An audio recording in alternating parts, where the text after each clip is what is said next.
No sábado seguinte, afluiu quase toda a cidade para ouvir a palavra de Deus. Sempre que o evangelho é pregado, vai ter gente querendo ouvir.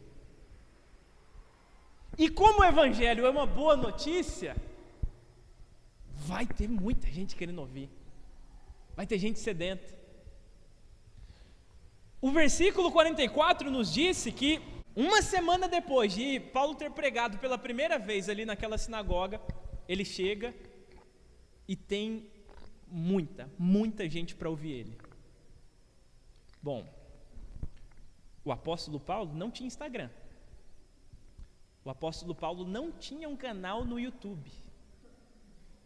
O apóstolo Paulo não foi na Rede Globo lá da Antioquia para anunciar: olha, na semana que vem vai ter um culto aqui, vou pregar o evangelho de novo. Não tinha nem imprensa. Ele não foi lá na gráfica e falou assim: olha, imprime um monte de panfleto aí para mim, que eu vou distribuir aqui nessa cidade para ver se na semana que vem o povo vem aqui me ouvir. Não. O apóstolo Paulo não tinha nem carro, gente, para colocar, quem sabe, um som mais estridente e sair por aí anunciando. Ele tinha só as duas pernas e uma voz para pregar. E ele pregou naquele sábado. E aí o que aconteceu é que a galera que estava ali naquele sábado ouvindo ele saiu falando das coisas que eles ouviram. Gente, foi um tal de apóstolo lá na sinagoga na semana passada. Pensa numa mensagem. Ele nos falou a respeito de um Jesus que morreu e ressuscitou e está vivo, que mudou a história deles, que mudou a vida deles, que deu salvação a eles. Vocês precisam ir lá ouvir a próxima pregação desse homem. Não porque existe algo interessante nele, a sua aparência é até desprezível, mas a mensagem que ele prega é poderosa. Diz o texto que quase que a cidade toda foi lá para ouvir ele. Claro que isso daqui é uma hipérbole, né? Afinal de contas, se for uma cidade do tamanho de Ribeirão Preto, não ia dar para ele, não tinha nem gogó para falar. Se fosse do tamanho de Puan, talvez dava ali, né? Dava para ele falar e o pessoal todo ouvir. Mas eu imagino que tinha muita gente. É isso que o texto está querendo mostrar para a gente. Porque é o que acontece. A gente recebe uma boa notícia, a gente quer falar. E sempre vai ter gente querendo ouvir. Sempre vai ter alguém online, mesmo que seja 2, 3 da madrugada, querendo ouvir, precisando ouvir. Robson, e que boa notícia eu tenho para contar. Você não sabe como é que está a minha casa?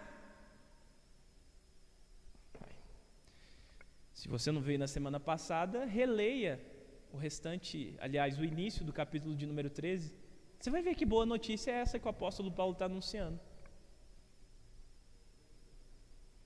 Você vai ver que ele está falando do evangelho. Você vai ver que ele, em um dado momento, a gente vai ver mais adiante, né?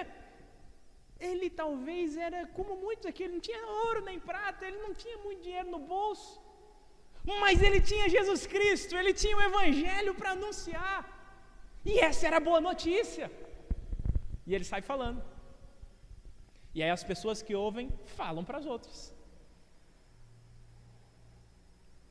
Irmãos, a gente precisa se atentar a esse ponto aqui. Se sempre tem gente para ouvir, então a gente precisa falar, né?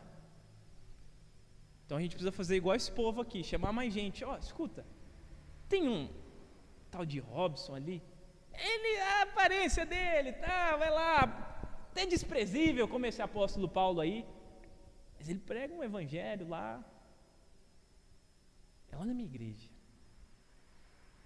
Ah, você não quer ouvir o pastor Robson? Não tem outros pastores aí pregando um evangelho fiel? O que acontece é que muitas vezes nem isso a gente faz. A gente não prega e nem chama a galera para ouvir aquele que está pregando. Eu me recordo que durante a pandemia, durante os dias mais tensos, né, da pandemia, naquele período de isolamento, né, a gente estava 100% online, E os primeiros cultos, aliás, as primeiras transmissões, melhor dizendo, estavam bem acessadas, mas depois o pessoal acostumou. E aí eu precisava ficar falando, gente, compartilhe aí no seu Facebook, quem sabe alguém aí precise assistir essa mensagem, compartilhe com um amigo, compartilhe com alguém, manda no grupo de WhatsApp, aquele grupo da família que esse ano o pessoal vai estar discutindo lá, se vai votar nesse ou naquele outro partido, se vai torcer ou não vai torcer para o Brasil no final do ano, manda lá, só solta lá o link e pronto. Mas nem isso. Como que você sabe, Robson? No final do culto dava para a gente ver lá. Quantos compartilhamentos? 3, 4. Quantos membros nós temos aqui? E o tempo passa, as coisas vão voltando ao normal. Agora a gente já não insiste tanto para você ficar compartilhando. Mas você sabe que se você é um cristão, você deve fazer mais do que simplesmente compartilhar uma transmissão. Você deve você mesmo abrir a sua boca e falar. Como aquele povo que ouviu. O grande problema é que muitas vezes o evangelho deixa de ser boa notícia para a gente. Deixa de ser novidade. E a gente para de falar. A gente para de dizer, olha o que aconteceu, olha o que está sendo pregado, porque já não nos empolga mais, ficou monótono. É por isso que nós deveríamos pregar o evangelho para nós mesmos primeiramente, todos os dias, nos lembrarmos da mensagem da cruz todos os dias, e aí depois, a partir disso, pregar para as outras pessoas. E aí você vai ver que essa mensagem sempre vai te empolgar. Essa mensagem sempre vai soar como uma boa notícia aos seus ouvidos. Sempre vai ter gente querendo ouvir o evangelho quando ele for pregado. Portanto, fale, abre a sua boca, comece a falar do evangelho de Jesus Cristo.